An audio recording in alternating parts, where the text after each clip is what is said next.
sitting here last night and thinking about the scene in the movie Princess Knowledge that you guys just watched. And I don't know if there's any of you guys that can relate, but my grandfather, when he came here, he's actually undocumented. And she was talking in the movie about her being undocumented and how much that controlled her life and how it had a big weight on her shoulders. And it made me reminisce about this moment when I was about 4 or 5 years old. And me and my grandpa, we had this bond, we still do, that no one understood, not even me or him. And he legally lived in Mexico, so it was like when he came to visit us in Denver, a weight was lifted. But when he left, it came back. I always had to see how him living in Mexico had such a big toll on my mom. Because I shared that same feeling as her in this situation, I felt comfortable asking her, why does he have to leave? Why can't he stay? I remember her always telling me, well, they don't want him here.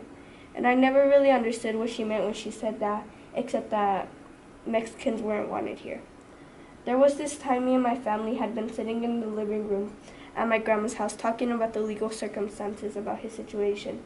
And I kept on hearing my mom say that basically they don't want him here and he's not allowed here.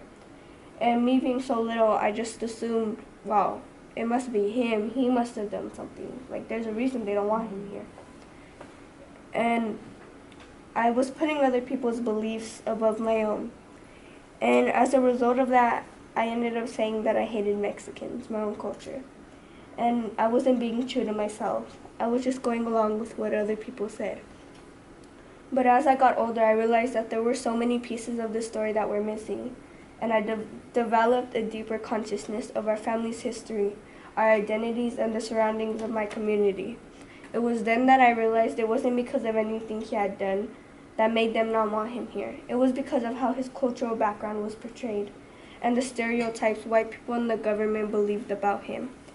I didn't want the government to have power to define who we are.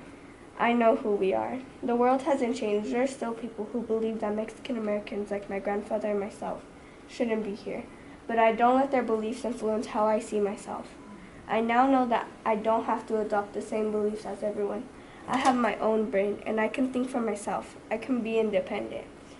For me, building in power is about making sure my community is critically conscious. That makes them aware of their worth and the power of their voice. I want them to find the missing pieces of the map of their history so they know which path leads to our liberation.